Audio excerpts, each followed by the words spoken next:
A la hora de hablar de inversiones hay un mito que se repite y mucho, y es el mito de la diversificación. Tenemos que estar muy diversificados. Pero siempre es así. Bueno, hoy vamos a hablar de ese tema. Mi nombre es Rodrigo Álvarez y esto es el podcast de Neurona Financiera. Neurona Financiera.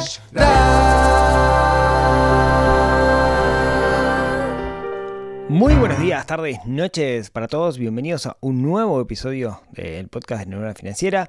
Como cada semana, desde hace 320 y algo, que estamos acá para charlar, para conversar sobre algo que nos cuestione la forma en la cual nos relacionamos con el dinero, para hablar de finanzas personales, para hablar de inversión o, como digo siempre, para despertar esa neurona financiera que tenemos un poquito dormida y estamos obligados a despertar.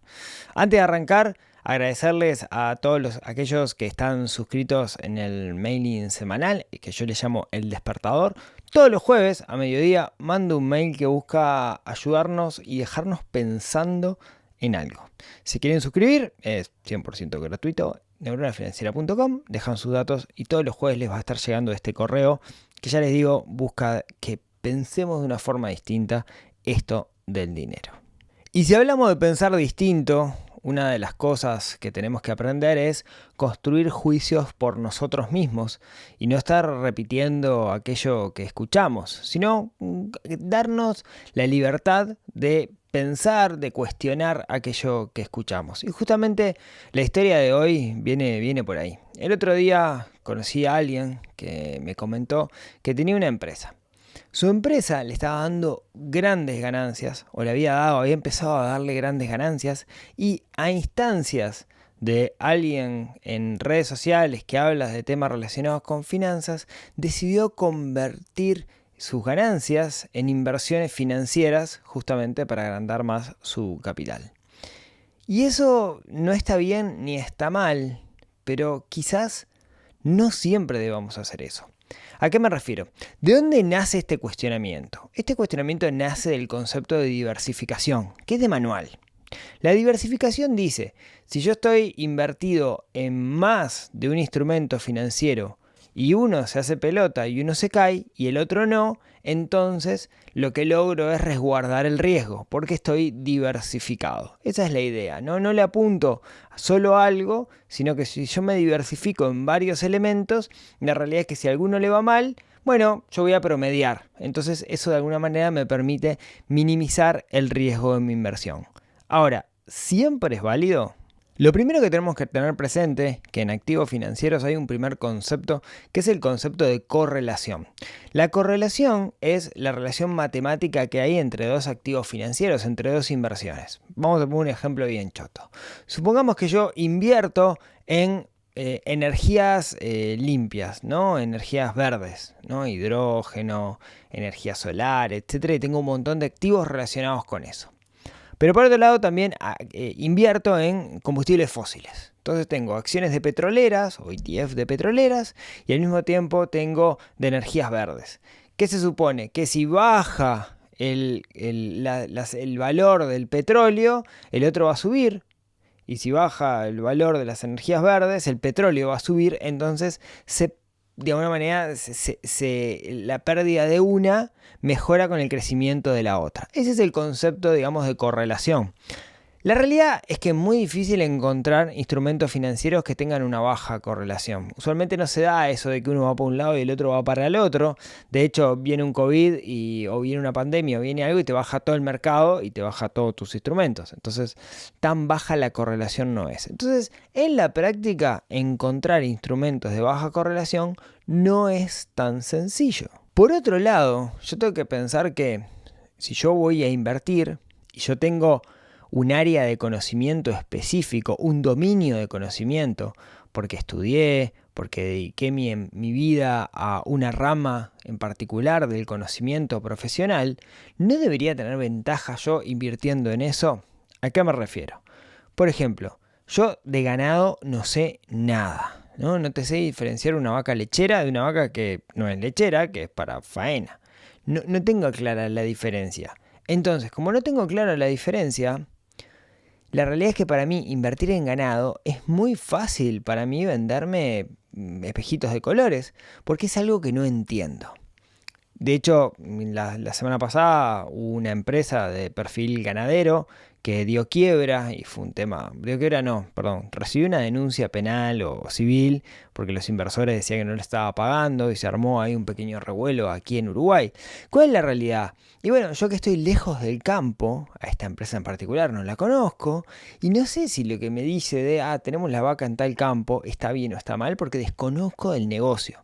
Sin embargo, charlando con Gonzalo, un amigo que es veterinario, que está metido en esto, me decía, no, esta empresa anda re mal, fíjate, y me tiró un montón de datos que eran públicos, pero que yo no sabía interpretarlos, que me decía que la empresa iba mal.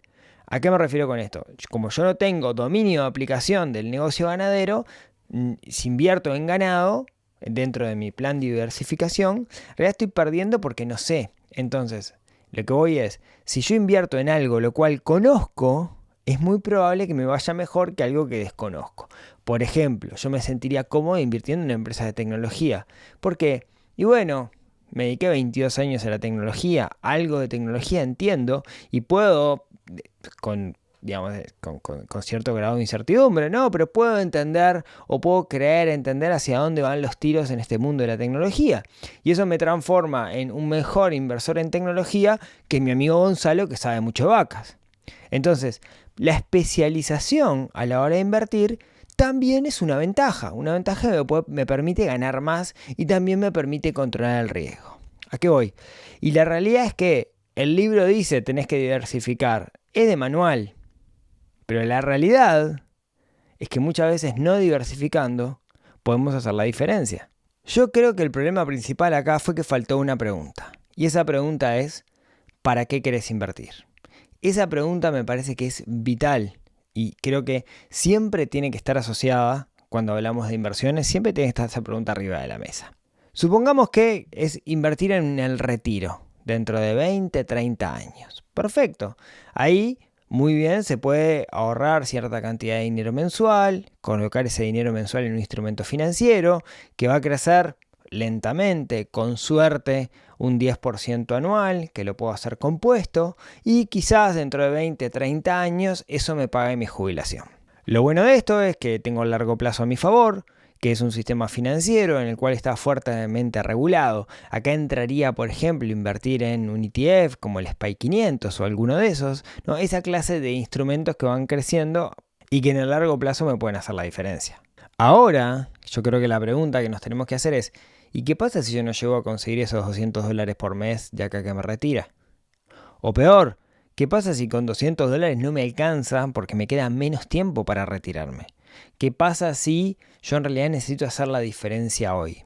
Y ahí lo que tengo que hacer es buscar lo que se llama un crecimiento asimétrico. O sea, necesito hacer una inversión que me rinda por 10, por 100 o por 1000. La realidad es que con el SPY 500, con un ETF o con la bolsa, es prácticamente imposible invocarle algo que hagas una diferencia por 10 con años, ni hablar hacer un por 100. Algo que nos ha pasado es que en los últimos años todos conocemos a alguien que conoce a alguien que conoce a alguien que se metió en criptomonedas en el momento adecuado y logró hacer si ese por 100. Ay, si hubiera comprado Bitcoin en el 2000 que estaba $1. Sí, alguien lo hizo, convengamos que son los menos, y que es muy difícil con el diario del lunes poder encontrar hoy esa clase de instrumentos, como era muy difícil confiar en el Bitcoin en el momento que el Bitcoin salió. Hubo algunos que lo vieron, pero si perdían, digamos, no pensaban que iban a tener resultado. Ahora, si nosotros jugamos a invocarle esa clase de inversiones, estamos en el horno, porque es un cisne negro, se da cada tanto y no podemos predecirlo. Entonces, si una inversión en el sistema financiero no nos puede hacer una diferencia asimétrica, no nos puede hacer crecer un por 100, por 10, por 20, y por otro lado, no existen cosas mágicas que nos puedan generar eso, ¿en qué invierto? Si a mí me sobra plata, ¿en qué invierto? Bueno, lo único que nos puede dar una legal, que nos puede dar un rendimiento asimétrico, es invertir en nuestro propio negocio. Quiere decir, si yo tengo un negocio bien armado, que es una máquina de generar dinero, invertir en ese negocio es ponerle combustible a esa máquina de generar dinero para que lo haga más rápido. ¿En qué se puede invertir dentro de nuestro propio negocio? En un montón de cosas. Por ejemplo, se puede invertir en marketing, eso es definir claramente el branding del negocio, o sea, la marca, qué significa la marca, eso me parece que es sumamente importante y poca gente lo está haciendo hoy. Se puede invertir en difusión dentro del marketing, después que tengo los mensajes de marca y la marca, cómo hago para llegar, para contarle a la gente cuál es el producto o servicio que yo ofrezco y qué problema soluciono. Se puede invertir en ventas, eso es construir sistemas de ventas o tener una fuerza de venta que se dedique a vender. Se puede invertir en automatización, esto es en software que nos permita reducir la cantidad de tiempo que nosotros le dedicamos al negocio para que muchas cosas se hagan de forma automática o mucho más eficiente a como lo estamos haciendo hoy por hoy. Se puede invertir en personal para multiplicar la capacidad operativa que nosotros tenemos, empezar a delegar y poder hacer más con las herramientas que contamos. Se puede invertir en equipamiento, maquinaria, no sé, soy un jardinero y compro una máquina de cortar pasto que me permite cortar más rápido, lo que me va a posibilitar cortar más pastos. En equipamiento que hagan que la producción sea mayor o que me permita elaborar o dar un mejor servicio del que estoy dando hoy por hoy para poder cobrar más caro. En fin, hay un montón de cosas en las cuales yo puedo invertir dentro de mi negocio para hacer que mi negocio crezca. Entonces, volviendo al punto de partida, si a mí alguien me dice, tengo un negocio, quiero invertir las ganancias de ese negocio, yo le diría invertir en tu propio negocio porque las capacidades de crecimiento son mayores. A menos que esa persona ya esté muy bien financieramente y tenga un plan de retiro armado. En ese caso, bueno, ahí veremos cuáles son sus objetivos. Pero siempre a la hora de invertir tenemos que empezar por definir cuáles son esos objetivos para ver si llegamos y ahí elegir las herramientas de inversión de las cuales disponemos. Entonces, como resumen de este episodio, ojo con el concepto de diversificación. No siempre aplica. A veces, si nosotros invertimos en cosas que conocemos, podemos tener rendimientos mucho mayores que si invertimos en cosas que no conocemos. Y si necesitamos rendimientos asimétricos, lo único legal que puede darnos esos crecimientos asimétricos, o sea, 1 por 10, 1 por 100, es invertir en nuestro propio negocio. Hacer que nuestro negocio sea una máquina de generar dinero y ponerle combustible a esa máquina de generar dinero. Por eso tenemos que tener mucho cuidado con los consejos que vemos en redes sociales.